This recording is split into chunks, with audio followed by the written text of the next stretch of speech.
আসসালামু আলাইকুম ভিউয়ার্স, আমরা আজকে আসছি আমার ঘাসের জমিতে ঘাস রোপণ হচ্ছে। এই আপনারা দেখছেন, এই যে ঘাসের কাটা হচ্ছে। এই যে আমাদের ভাতিজা, উনি ঘাসের কাটিংগুলো কাটছেন এই যে আমাদের জমিতে লাগানোর জন্য। আপনারা দেখতে পাচ্ছেন, জমিটা দেখাও একটু। এই যে এটা হচ্ছে যে জারা ঘাসের কাটিং, আপনারা দেখেন এটা জারা ঘাস।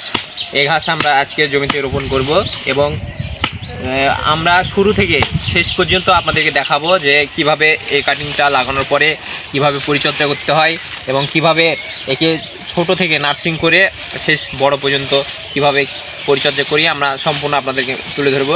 আমরা আজকে ভিডিওর প্রথম ভিডিও নিয়ে আসলাম আপনাদের সামনে। আমাদের গ্রাম পর্যায়ে অনেক এরকম কৃষক থাকে যারা নিজে উদ্যোক্তা হওয়ার চিন্তাভাবনা করে। আসলে আমিও সেই চিন্তাভাবনা থেকেই আপনাদের সামনে হাজির হয়েছি।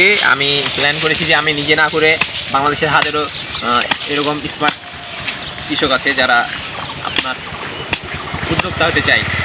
আমার এই ভিডিও করার উদ্দেশ্য হচ্ছে তাদের জন্যেই, যারা আমার এই উদ্যোগ দেখে তারা উদ্যোগ গ্রহণ করে এবং আগামী দিনে তারাও যেন আমার মতন এই পেশায় নিয়োজিত হতে পারে। কৃষি বাংলাদেশে একটি বড় সেক্টর এবং সম্ভাবনাময় সেক্টর। সামনের দিনে ইনশাল্লাহ কৃষির মাধ্যমে বিপ্লব সংগঠিত হবে, এটা বিশ্বাস করি আমরা সকলে।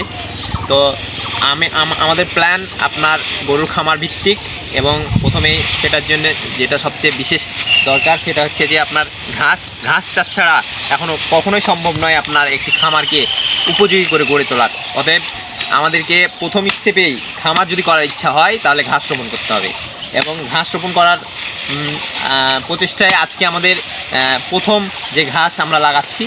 আমি এর আগেও লাগিয়েছি মোটামুটি 10 বিঘা ঘাস, তবে আমি আবার নতুন করে আপনার আরও 10 বিঘা ঘাস লাগানোর প্ল্যানে আছি এবং সেই উপলক্ষে আমার যে প্রথম ঘাসের যে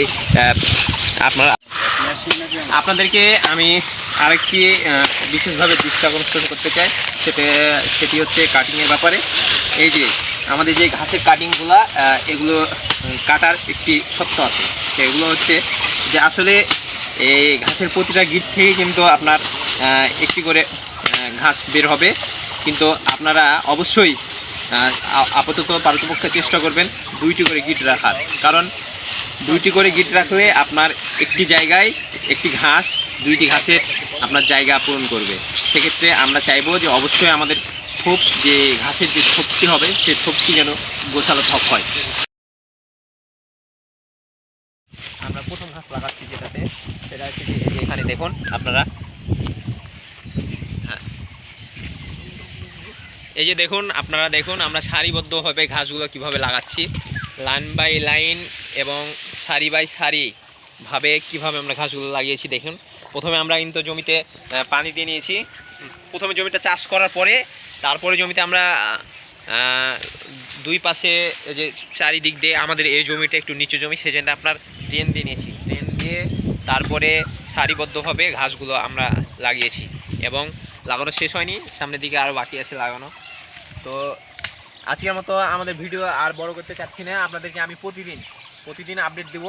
আগামীকালকে ইনশাল্লাহ আমরা আপনাকে প্রথম থেকে কিভাবে চাষ করতে হয় এবং কিভাবে সার প্রয়োগ করতে হয় এগুলো সম্পর্কে বিস্তারিত আলোচনা করব।